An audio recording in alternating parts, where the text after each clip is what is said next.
Takole, že smo pri tretji nalogi, pa pogledajmo, kaj imamo tu.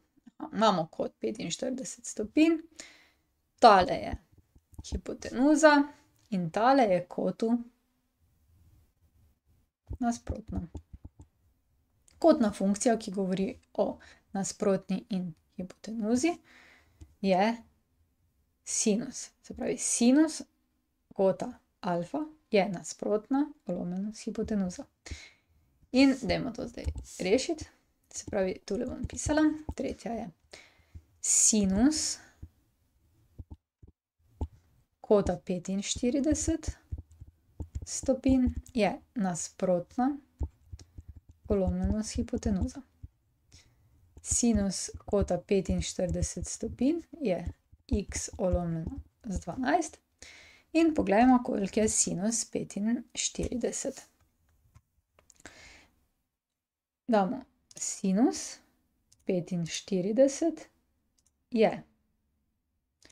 In dobimo 0,71. Dajmo to zdaj napisati. 0,71 je x polomljeno z 12. Če želimo dobiti x, moramo se znebiti ulomka, se pravi krat 12 in dobimo 12 krat 0,71 je x. Naš x je. Zdaj pa jaz bom to pustila kar v kalkulatorju, se pravi, bo mogoče malo odstopanja. Krat 12 je.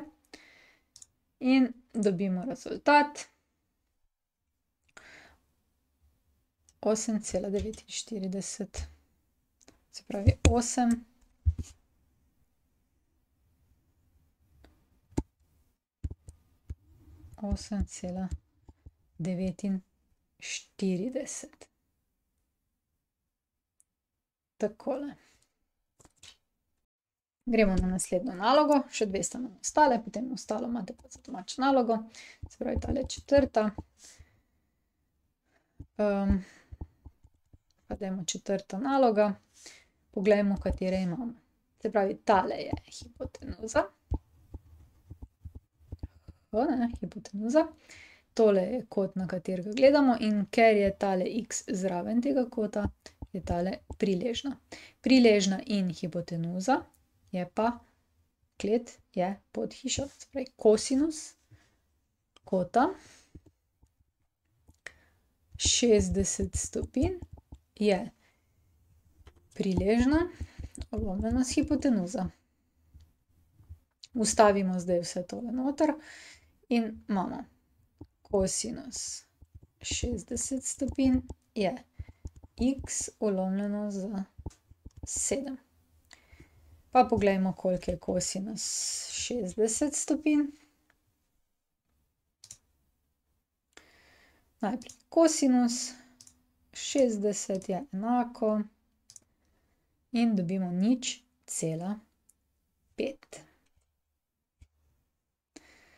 Se pravi, imamo zdaj 0,5 je x polomljeno z 7, pomnožimo z 7 in dobimo 7 krat 0,5 je x. 3,5 je torej naš x. Ok, super. In še zadnja. Pa si obkrožimo, kaj imamo.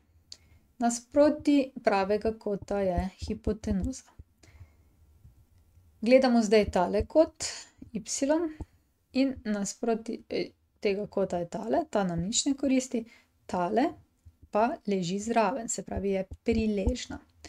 Imamo priležno in hipotenuzo in to je naša peta naloga, ki jo bomo rešili tule.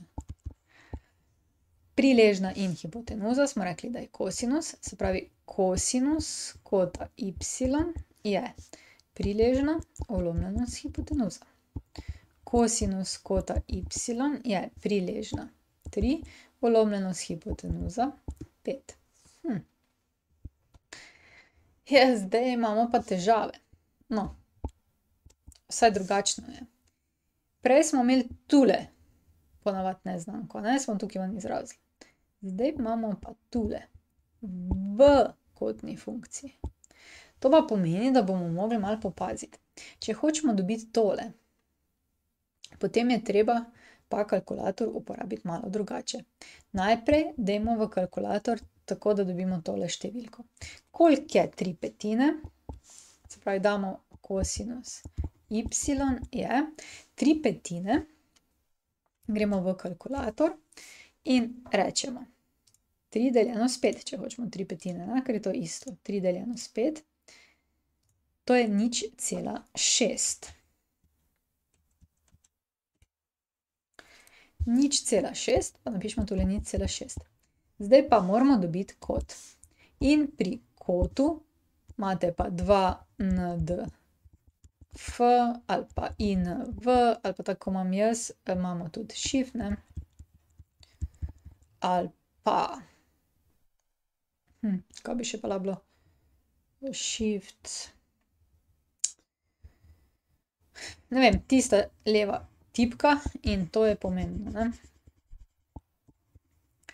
In gremo zdaj v naš kalkulator. To si lahko date na začetek, se pravi na 0. In greste na shift, tule, na shiftu morate pritisniti. In potem zberete katero zdaj kotno funkcijo, ker je kosinus y, morate klikniti na kosinus. In potem vtipkate številko, ki je na drugi strani enačaja, se pravi 0,6. In potem je enako. In dobimo, da je to 53,13 stopinje. Se pravi, zdaj pa pišemo brez kosinusa, ko smo upoštevali to, y je 53,13 stopinje. A damo zaznati to na minute? To pa spet na kalkulatorju lahko naredimo. In sicer imamo tipko, tule pika, vejica, 2 vejici. Takle. In dobimo, da je to 53,7, 53 stopinj, cela 7 minute. Tako. Zdaj še imate pa domačo nalogo. In tole še rešite in se preizkusite, če zdaj obvladate kotne funkcije. Prišli smo do konca. Če želite ali morate videti več, si poglejte na moji spletni strani ninarazlaga.si ali pa se naročite na moj YouTube kanal. Se vidimo!